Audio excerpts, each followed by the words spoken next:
Greetings and salutations, everyone. My name is Kiorkof, and welcome to my YouTube channel. Today, I'm going to be talking about 7 league winners for our upcoming 2024 fantasy football draft. Players at a variety of different positions that aren't going to cost you early round draft capital, because that is truly what makes a potential league winner going into the 2024 fantasy football season. Now, this time last year, I talked about players like Bijan Robinson, Jahmyr Gibbs, Amon-Ra St. Brown being league winners for the 2023 season. And even though those players were certainly the catalyst as to whether or not you were winning games, when you spend early round draft capital for those players, the implication is that they should be carrying your team, considering they're a first or second round selection. So I want to talk about players who, in terms of average draft position, are far lower than the first couple rounds. And we'll begin by talking about Trey McBride, tight end of course, the Arizona Cardinals. So let's talk about the potential of Trey McBride leading us to a 2024 fantasy football championship based on his overall contributions. Now, again, Trey McBride, a 2022 second round selection out of Colorado State. His final season at Colorado State was incredible. In terms of tight end statistics coming out of college, one of the best to ever do it. 122 targets his final year that led to 90 receptions, 1,125 receiving yards, and 1 receiving touchdown, a 4.540 speed in the NFL Combine. So, of course, we knew he was a special talent, but he has played behind Zach Ertz for the last couple seasons. And at the beginning of the 2023 year, he still was the backup to Zach Ertz. Throughout weeks 1 through 7, he was only averaging 3.0 targets per game and 3.5 fantasy points per game, while only playing 44% of the offensive snaps. Eventually, Zach Ertz, of course, had his unfortunate season-ending injury, which granted Trey McBride an opportunity to take over this offense and, of course, transform into the player he is regarded as right now. From weeks 8 through 18, without Zach Ertz, he was averaging 8.5 targets per game, 11.65 fantasy points per game. Throughout that span of time, played 86% of the offensive snaps, was the number 4 overall tight end, and number 6 in terms of fantasy points per game on average. Amongst all tight ends last season, again, having missed a vast majority of the overall year from weeks 1 through 7 not playing, he was still number 2 in yards per route run and number 2 in yards after the catch, only behind George Kittle within that category, which again gives you an indication as to what kind of potential we may see in a full 17-game season. Because last season from weeks 10 through 18, once Kyler Murray returned from his injury recovery, throughout that span of time, he was averaging 8.25 targets with Kyler, which led to 11.54 fantasy points per game, getting himself a 25.5% target rate, which was him being targeted 1 out of every 4 routes that he was running within the offense. A 17-game pace would have led to Trey McBride accumulating 140 targets, 113 receptions, 1,143 receiving yards, 4 receiving touchdowns, and 196.14 half PPR fantasy points. Incredible overall potential going into this upcoming year, which we should continue to see. The relationship and, of course, the rapport between Kyler Murray and Trey McBride continue to find themselves more and more success. Even last season, from weeks 10 through 18 with Kyler, in the 3 games in which Trey McBride took on division rivals within the NFC West. Of course, they're going to face those teams, the 49ers, the Rams, and the Seahawks, 6 out of their potential 17 games. He was averaging 11.87 fantasy points per game. He finishes the number 9 overall ranked tight end last season, but the truth of the matter is he could very easily finish as the number 1 overall tight end by the end of the 2024 season. Whenever your tight end is either the number 1 or the number 2 receiving threat of your offense, they have a significantly higher chance of being within this overall range of being in the top 5 conversation. We talk about guys like Travis Kelce, the potential number 1 of his offense, Sam Laporta, the number 2, Mark Andrews, the number 1. Trey McBride, the number 2, behind Marvin Harrison Jr. But there even is an opportunity in which maybe, Trey McBride ends up being the number 1, which would make this overall investment that much more valuable. Now, again, that's probably not going to happen, but you never know. It's a non-zero chance for sure. Last season, in games in which Kyler Murray played within this offense, of course, he targeted the tight end position 34% of his total passing attempts. Again, that is a lot of opportunity, primarily because of the offensive coordinator of the Arizona Cardinals. Drew Petzing was a first-time offensive coordinator last season with the Cardinals. Prior to that, he was a Browns former tight ends coach. He loves to utilize the tight end position. Of course, Kevin Stefanski, the head coach of the Cleveland Browns over the last 4 seasons, heavily utilizes the tight end position. We have seen David Njoku, of course, be a prominent force within that offense. But the Cardinals last year, amongst all teams, led the league in terms of tight end targets with 179. They're going to continue to force feed the ball towards Trey McBride, and I'm hoping he is going to be a league winner in 2024. Now, before we continue on talking about other players and potentially the thumbnail of today's episode, I want to remind you guys, if you guys want more content outside of the videos and, of course, live streams that I'll be producing over the course of this entire season on a daily basis, of course, be sure to subscribe. We are on our way to 100,000 subscribers. But again, if you guys want more additional content, perhaps my 2024 fantasy football draft guide, the associated rankings, all you got to do is travel on over to Underdog Fantasy. You can get your hands on my 2024 fantasy football draft guide, the rankings associated with that. Those rankings will be sent to you over the course of this month so that regardless of when you're drafting, you're up to date and ready to go against your league mates. So for those of you interested, all you got to do is use code Andrew, make a first-time deposit minimum of $10. You'll get the first-time deposit offer. You'll go ahead and get the draft guide and, of course, the email with the rankings, and then you'll continue to get emails every single Sunday for the remainder of the season, weeks 1 through 18. These are by position, by tier, all-encompassing rankings, half PPR, full PPR. So for those of you interested, take advantage of the opportunity. Check out the map to the right side of the screen to determine your eligibility. And if you are not eligible or you've perhaps used the code in the past, you can also go to Patreon. Link is down in the description with all the information there. You can sign up for the 2024 Fantasy Champion tier. We have all of this content and much more offered there. Thank you very much for all the support. All right, so let's talk about the second league winner I wanted to mention, the thumbnail of today's episode, Jayden Daniels. I've mentioned this in the past, and I'm going to continue to mention it because of how valuable this statistic is that I found this offseason. Over the course of the last 10 Heisman Trophy winning quarterbacks who have played a full rookie season healthy, we're talking about guys like Cam Newton, RG3, Mariota, Winston, Lamar Jackson, Burrow, Mayfield, Murray. Of all those potential quarterbacks, and of course Bryce Young this last year, only one of them averaged less than 17 fantasy points within their rookie year, that player being Bryce Young. So every single other one of these quarterbacks averaged over 17 fantasy points per game. And if Jayden Daniels is going to be on the right side of history and continue this Heisman streak of success, 17 games by 17 fantasy points minimum is 289 fantasy points, which last season would have made Jayden Daniels the number 7 overall quarterback in fantasy football. Now, that volume of overall points, 289, that's a base minimum in terms of his overall potential for success, primarily because he is a mobile quarterback. I've talked about it a lot this offseason, and quite frankly, over the course of the last couple seasons. In a 4-point per passing touchdown format, we always want our quarterback to have the option of mobility and able to get themselves yardage and, of course, touchdowns with their legs. In the last 2 years at LSU, he's been able to accumulate, in 2023, 1,134 rushing yards, 10 rushing touchdowns. The year prior, 885 rushing yards, 11 rushing touchdowns. So he is certainly capable as a runner to go ahead and find himself a lot of fantasy success, besides what he's capable of accomplishing with his arm. And their new offensive coordinator, Cliff Kingsbury, is going to continue to allow Jayden Daniels to utilize his arm and be an immediate threat within the fantasy realm in terms of the overall landscape. Again, there are a lot of great quarterbacks going into this year, a lot of great mobile quarterbacks, but Jayden Daniels, based on where he is being drafted, is an incredible investment. The reason why I feel so strongly about this is because of what Cliff Kingsbury was able to do in the past with Kyler Murray. Again, you got to remember, Kyler Murray was his quarterback in 2019. His rookie year, first overall selection. In that year, Kyler Murray was number 11 amongst all quarterbacks in terms of fantasy points per game and number 12 overall in terms of total fantasy points scored. He put up 3,700 passing yards, 544 rushing yards, 24 total touchdowns, averaged 18.17 fantasy points per game. And that was the beginning of all the success that Kyler continued to have built throughout his entire career. Now, you got to remember, Cliff Kingsbury this offseason, many of you may not be aware of this, he was already pretty much signed, sealed, and delivered to be the offensive coordinator of the Las Vegas Raiders.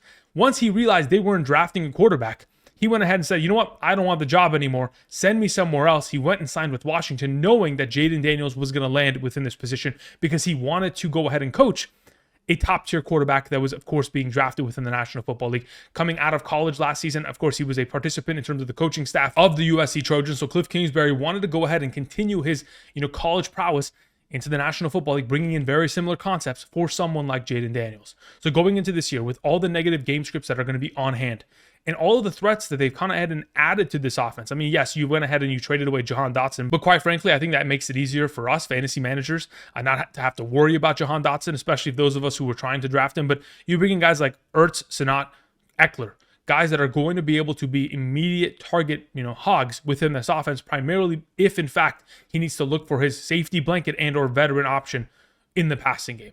But the thing that really makes me believe that Jayden Daniels has himself a lot of value this season is the overall contribution of success that Sam Howell presented in 2023. Sam Howell within this offense last year was the number 14 overall quarterback in fantasy football. And even though his season fell apart from weeks 15 through 18, primarily because of all of the hits he took, he was the most sacked quarterback amongst all in 2023. I think he was sacked 64 times, an unbelievable number. But from weeks 1 through 13, he was averaging 267 passing yards per game, 1.4 passing touchdowns, 18.7 rushing yards per game, and 18.23 fantasy points per game. The potential of someone like Jayden Daniels, a former Heisman Trophy winning quarterback, coming in and immediately making that level of a jump, I think is very much so within the cards, and that is why I believe he is a 2024 league winner. Moving on, let's talk about Javonte Williams, running back of the Denver Broncos. Now, when I look back at 2023 and where I went wrong within my overall rankings, because again, there's always an opportunity to learn in the reevaluation of where you could have gone right or wrong within your past decisions. So when I look back at 2023 and I looked at all of the potential studs that ended up legitimately being league winners, we're talking about guys like, Breece Hall last year. Yes, he was coming off a post-ACL, and there was competition with Dalvin Cook. That was worrisome. James Cook, again, we didn't expect him to get himself that high level of opportunity. David Montgomery was competing with Jahmyr Gibbs, and there was questions of whether or not the workload would be able to allow him to be great. Alvin Kamara coming off the suspension. Jamal Williams was within that offense as well. Rashad White, did we anticipate he was going to get 330-plus touches? DeAndre Swift, there was a potential threat of a committee. Gainwell and Penny. Same thing with Isaiah Pacheco last season with McKinnon and CEH. And even though many of us were influenced by fear of the potential of these running backs not living up to their expectations, all of them, despite their ADPs, were able to easily outperform them and be league-winning potential options. So going into this upcoming season, when I look at the situation that revolves around the Denver Broncos backfield, I think Javonte Williams pretty much fills in within that overall narrative. There is a quote-unquote threat of a committee. Additionally, there is the potential of Samaje Perine and Jaleel McLaughlin stealing workload from him. And of course, last year wasn't great overall, primarily because of that post-ACL.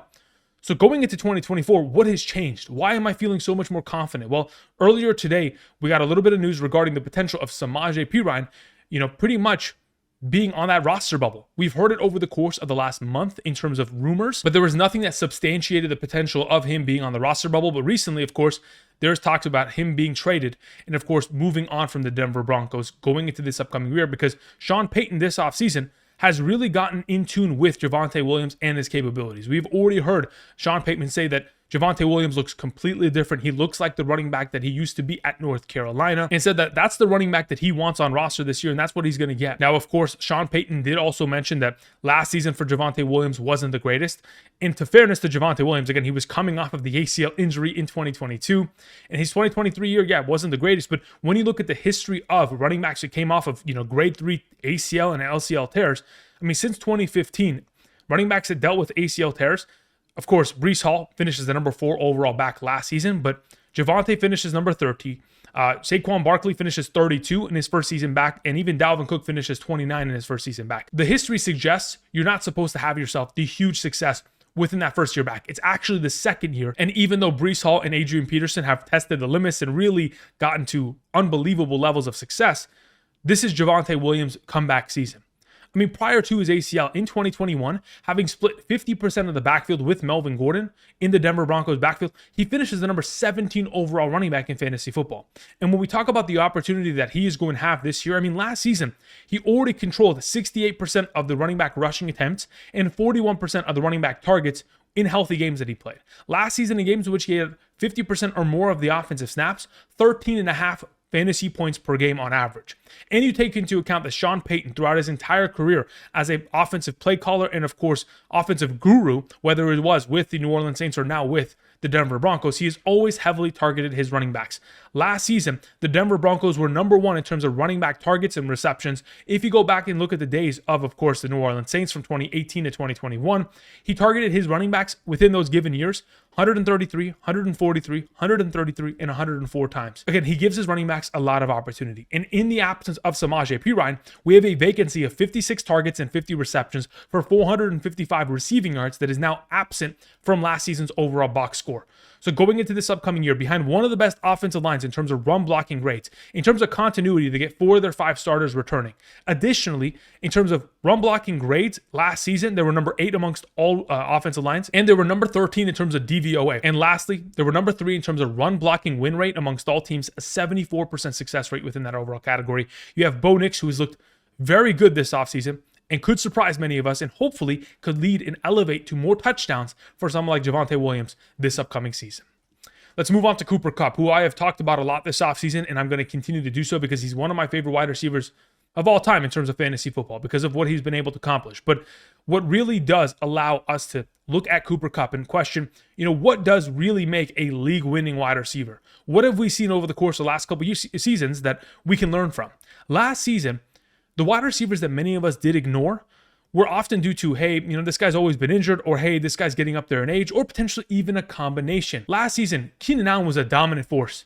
Another Los Angeles wide receiver that ended up being number 3 overall in terms of fantasy points per game scored on average amongst all last season. Yet, again, he was up there in age, and yes, he was dealing with a lot of injuries back in 2022. Yet in 2023 was an unstoppable force. Deebo Samuel, again, within that overall boat of, yes, can he stay healthy? I'm beginning to see a very similar narrative here with Cooper Kupp. Many people afraid of his potential because of the recent injury history, but you got to remember, this is a number 1 overall wide receiver in fantasy football back in 2021. Number 1 overall. He was the Triple Crown winner. He had the most overall receptions, receiving yards, and receiving touchdowns amongst all players within the 2021 year. And continuing on to 2022, even with Matthew Stafford being beat up, Cooper Kupp was the number 1 overall wide receiver in fantasy, points per game, and total fantasy points prior to his season-ending injury. Again, over the course of the 2021 to 2022 season, including the playoffs, averaging 21.67 fantasy points per game. And you don't get to score that volume of fantasy points by luck. I mean, those are higher numbers than what we saw CeeDee Lamb and, of course, Tyreek Hill produce last season. Cooper Kupp is a special talent. From 2021 to 2023, getting himself a 30% target rate. An unbelievable number. So, does he have top 12 upside this year? Yes. Objectively, he does. Every season that Cooper Kupp will continue to play with Matthew Stafford, he will continue to have upside of that capacity.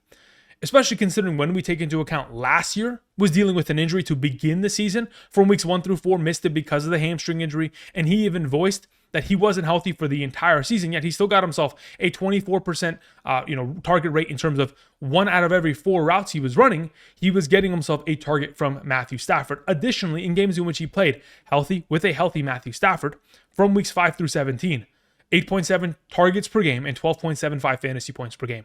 Over a 17-game season, that's 148 targets and 217 fantasy points. Would have finished as wide receiver 11 last year. This was all while Puka Nacua was healthy and dominating himself with 8.8 targets per game and 13.7 fantasy points per game. So yes, they can coexist, primarily because the quarterback that is within this Rams offense and the offensive play caller Sean McVay is only going to continue to lead them in the right direction for success. I mean, just take into account last season, the games in which Cooper Kupp was given 8 or more targets, he was able to get that in 7 of the 10 healthy games he played with Matthew Stafford. He was averaging 15.37 fantasy points per game. And like I've talked about this offseason with other players, like A.J. Brown, and his overall relationship with Jalen Hurts, they're best friends, the potential of C.J. Stroud and Tank Dell being best friends. But of course, we know that this duo, Matthew Stafford and Cooper Kupp, they have a podcast together, they eat breakfast every morning together. As long as they're both healthy, they're an unstoppable force. There's a reason why Cooper Kupp had more red zone targets than Puka Nacua last year, despite the fact that, he played far less games overall within this offense. There's just more of a trust with Cooper Kupp to get the job done. So going into this upcoming year, if he's fully able to stay healthy, which we anticipate to see in 2024, yes, he is older, but understand that there have been elite wide receiver play at an older age over the course of the last couple seasons. I mean, Cooper Kupp amongst all wide receivers was number 17 in terms of fantasy points per game. Keenan Allen, number 3. Mike Evans, number 6. Davante Adams, number 18. Even guys like DeAndre Hopkins and Adam Thielen had themselves surprising seasons last year within lackluster offenses with terrible quarterback play in comparison to what Cooper Kupp has himself in store for 2024. Again, I really do believe that Sean McVay is going to be able to elevate this offense. He's been able to support 2 wide receivers in the past. When we talk about, Robert Woods back in 2021, even after Robert Woods went down with his ACL injury, he was averaging 12.74 fantasy points per game prior to the injury. But even after he left, Odell Beckham Jr. was traded into the organization and immediately found success on a consistent basis, over 10 fantasy points per game. And the fact that Puka Nacua is dealing with an offseason injury, all signs are pointing towards league-winning upside with Cooper Kupp. Moving on to the Tennessee Titans organization, let's talk about Calvin Ridley. Again, Calvin Ridley is someone that I talk about every offseason. He's one of my favorite wide receivers in the league, but I think he is being overlooked on many occasions this season because of the fact that he is associated with an unproven quarterback and one that may not be able to support his overall potential for success. But when you look back at 2023, there were offenses that had elite pass catchers that, despite the fact that they had terrible quarterbacks, still were able to find themselves a lot of fantasy success. Let's talk about potentially Davante Adams. His 2 quarterbacks were Jimmy Garoppolo and Aiden O'Connell, yet he still finished as a top 12 wide receiver for fantasy purposes. Let's talk about Michael Pittman Jr. For majority of the season, it was Gardner Minshew at quarterback. Despite that, Michael Pittman Jr. finished as wide receiver 15. We even had someone like George Pickens, who managed to finish as wide receiver 26 overall, despite having Rudolph, Trubisky, and of course, Kenny Pickett as his starting quarterbacks. So going into this year, Calvin Ridley with Will Levis, it's not that bad. Calvin Ridley is an already established wide receiver. He's finished most recently as the number 17 overall wide receiver, but prior to that, the final season he played with the Atlanta Falcons at a full rate, he was the number 4 overall wide receiver. He has so much talent. I mean, just last year, in games in which he was given ample opportunity, 8+ targets per game, averaging 12.68 fantasy points per game, was able to get himself 8 or more targets in 12 of the 17 games he played last year. Additionally, against the AFC South, against teams that weren't named the Tennessee Titans, because he is staying within the AFC South, going from the Jaguars to the Titans now, he was averaging 12.4 fantasy points per game against his division rivals. I really do believe that Calvin Ridley within this offense is going to be a seamless find for success, primarily because of what kind of wide receiver he is. Last season, he was a huge deep threat within the Jacksonville Jaguars offense. Amongst all wide receivers was number 4 in targets, number 7 receptions, number 4 in receiving yards, and number 6 in receiving touchdowns in terms of plays 20 yards or more down the field. And luckily for us, Will Levis has a cannon of an arm, and he's going to let it loose just like he did late last season. Throughout weeks 8 through 15 with DeAndre Hopkins with Will Levis was averaging 8.63 targets per game and 13.4 fantasy points per game. So with so much potential on hand for Calvin Ridley and so much opportunity of targets going in his direction, of course, we do have some target competition in terms of DeAndre Hopkins, but he's currently dealing with an injury. Then we have Treylon Burks, who really hasn't panned out since being traded for, A.J. Brown. And then, of course, you have Tyler Boyd, who's on a 1-year, $4 million deal and is only being brought over primarily because of the current play caller and new head coach of the Tennessee Titans, Brian Callahan, a former offensive coordinator of the Cincinnati Bengals. Now, besides bringing over someone like Tyler Boyd, he's also bringing over his father, who is one of the greatest offensive line coaches in the National Football League, which is going to continue to shore up this offense, which certainly is needed considering the offensive line troubles that they have had over the last couple of years. Luckily, the offense went ahead and reinvested within another offensive lineman in terms of their first-round draft capital this season, just like they did the year prior. And they also signed Cushenberry this offseason, 4 years, a lot of money. Again, they're rebolstering their offensive line, which they certainly need to do. But what Brian Callahan brings from last season as the OC of the Bengals, they were number 2 amongst all teams in wide receiver targets. What we have heard all offseason is Brian Callahan come out and say that he is going to utilize Calvin Ridley as the Jamar Chase of this offense. And if that's going to be the case, and he's going to play opposite of DeAndre Hopkins, he may be in a role very similar to what he had in Atlanta, in which he was opposite of Julio, but now he'll be opposite of DeAndre Hopkins, and he's not going to have to pull number 1 coverage every time. He may be moved into the slot position. He may be finding himself a lot of success within these scenarios, very similar to the way in which, of course, Brian Callahan has utilized Jamar Chase in the last couple seasons, whether it's a deep threat, whether it's close to the line of scrimmage, whether it's on screen passes, it does not matter. He can be utilized in a multitude of ways, and considering how talented of a receiver is, should be able to find a success. And quite frankly, even though many believe that this offense is going to be a complete garbage fire, I honestly think that the Tennessee Titans and all of their weapons may in fact outproduce their overall ADPs going into this year. Whether it be Calvin Ridley, maybe even DeAndre Hopkins, depending on how his injury pans out. But even this next player that I wanted to mention, which is Tony Pollard of the Tennessee Titans. Let's stay on the topic of this team, and let's talk about Tony Pollard. One of my favorite players going into the 2023 year, but unfortunately didn't pan out. Finishes RB15 despite the fact that I had him ranked within the top overall, 5 or 6 running backs. Now, everything did not pan out. The rushing touchdowns certainly weren't there, but in a new home with a New Jersey, there is potential for Tony Pollard to be a league winner because his current value based on ADP makes him potentially an option that we can go after in terms of a low investment that could lead to a lot of success. And like I talked about earlier with Javonte Williams, what we look for in terms of league winning upside at running back is a running back that is within rounds 3 through 8 in the running back dead zone that may in fact be an investment that you can make primarily because everyone else is being influenced by the fear of Tyjae Spears. Just like Pacheco, DeAndre Swift, Kamara, Montgomery, ETN last season, many of us influenced by the fear of the backup running backs impeding on their success.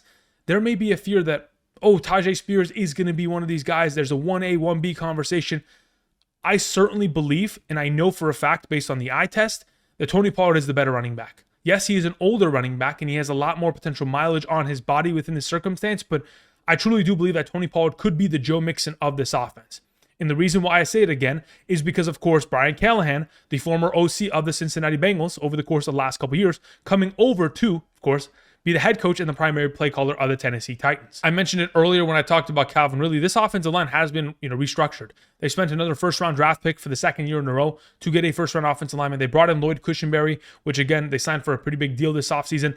You bring in Brian Callahan's father, who's one of the best offensive line coaches in the National Football League. Probably only, he could be tied or potentially even second to the offensive line coach for the Philadelphia Eagles. When you bring him into this organization, there is a lot of potential for success.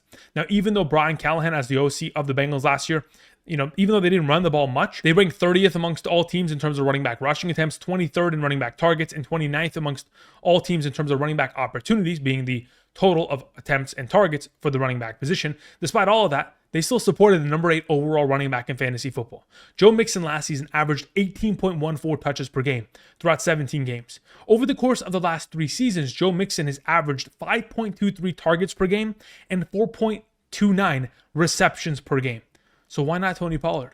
A just as capable running back that, in my opinion, when you compare that Cincinnati Bengals offensive line to what the Tennessee Titans have, one isn't significantly better than the other. They're both just mediocre or just bad altogether. But going into this year, there's a lot of potential for Tony Pollard. Someone that last season, in games in which he had 15 or more touches, averaging 14 fantasy points per game in a half PPR scoring format. And even late last season, we saw Joe Mixon and Chase Brown splitting touches. Joe Mixon obviously getting himself about 18 touches per game, while Chase Brown was getting himself about 9 touches per game on average. That could be the split we end up seeing with a combination of course, Tony Pollard and Tyjae Spears.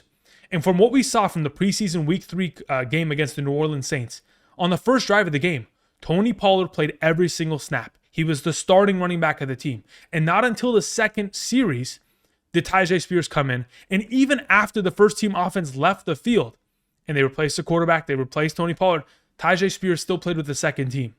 Tony Pollard is the number 1 running back of this offense. They wouldn't have signed him for a 3-year, $24 million deal if that wasn't going to be the case.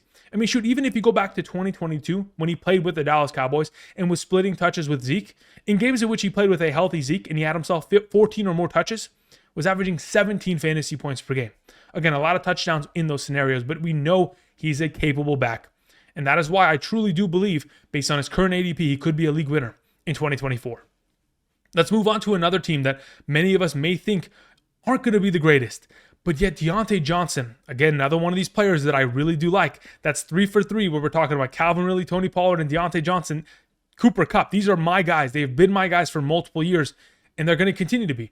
Diontae Johnson, sure, he didn't play great last year, but he was also injured for a lot of the season. And the last time that we saw him find ultimate greatness was back in 2021, where he finished as the number 9 overall wide receiver that year, mainly because he actually had a competent quarterback in the position. Now, as we approach the 2024 season, when we talked about, Cooper Kupp, Javonte Williams, Tony Pollard over the course of the last couple moments, I talked about how do we determine league winners? What did we witness over the course of the last couple years that we can learn from and can utilize in the future to find ultimate success for fantasy? And one of the things that we needed to learn a lesson, quite honestly, twice in a row was that Dave Canales knows how to run an offense. He knows how to elevate quarterbacks, and he knows how to make relevant fantasy wide receivers.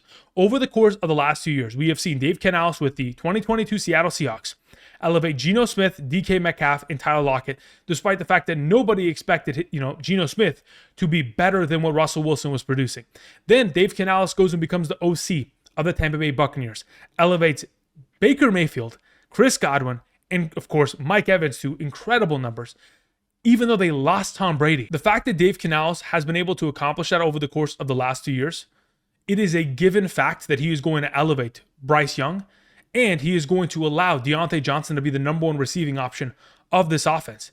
And with that overall connection, Diontae Johnson should easily find himself a high volume of fantasy success, primarily because if we look at the 2023 Tampa Bay Buccaneers, they were number 5 amongst all teams in terms of wide receiver targets. Additionally, Mike Evans last season as the number 1 of the offense, 8.44 targets per game, 14.92 fantasy points per game. DK Metcalf, the year in which, of course, Dave Canales was with the Seahawks, 8.94 targets per game and 12.39 fantasy points per game.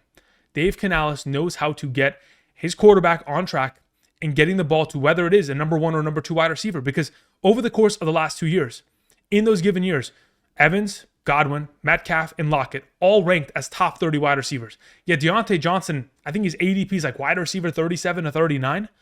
Dude, he is going to absolutely blow that out of the water and potentially have league-winning upside if he could stay healthy for the full year. Because last season when he was healthy, within that offense, despite his quarterback play from week 7 through 19, whether it was Pickett, Rudolph, or Trubisky, averaging 10.28 fantasy points per game with only 6 targets per game on average. In games over the course of the last 4 seasons, 2020 to 2023, in which Diontae Johnson has been given 8 or more targets, 12.94 fantasy points per game. And honestly, there were a lot of spectrums of time throughout those years, especially recently as of late, where a lot of his performances didn't lead to touchdowns because this offense could not score touchdowns within the Pittsburgh Steelers organization. So going into this year, we've already heard Dave Canales even say within an interview that my offenses typically revolve around funnel targeting one player, and that's going to be Diontae Johnson this year. Pretty much figuring out where is Diontae, how could we get him the ball. These are statements that if they were made about any other player, would be making a lot of noise. But it is Diontae Johnson. A lot of people have been burnt by Diontae Johnson in the past, yet I continue to believe in his talent, his potential, in going into this upcoming season as the number 1 wide receiver of a Dave Canales offense should absolutely find success. Now, the final player I wanted to mention, our lucky number 8, is an honorable mention, which is Jonathan Brooks of the same team, yes, the Carolina Panthers. Again, a lot of people don't think that the Carolina Panthers are going to do anything this year. But I do want to mention a couple things regarding Jonathan Brooks and why I think he will potentially have value this year and why he could end up being a league winner based on your overall investment. Since 2014, the last decade of football, there have been 23 running backs that have been selected within the second round of the NFL draft.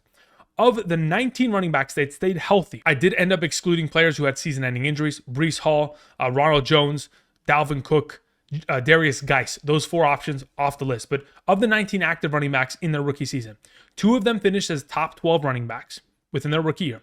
6 of them were RB2s, and 3 of them were RB3s. So overall, we have 11 of the 19 players ranked within the top 36, which is a 58% success rate, which again, isn't the greatest overall number, but there is an opportunity here in which Jonathan Brooks could be the lead back of this team in very short time, and of course, take over and be a successful fantasy running back. Now, the reason why I believe he's going to find success is because what we saw last season from Chuba Hubbard and of course the Carolina Panthers. Despite the fact that this offense and this team was dysfunctional, whether it was from coaching staff to overall execution, from week 6 through 18, Chuba Hubbard was the number 18 overall running back in terms of overall points scored and number 24 in terms of fantasy points per game scored, averaging 11.32 fantasy points per game, all while someone like Miles Sanders was still getting himself on average about 7 touches per game.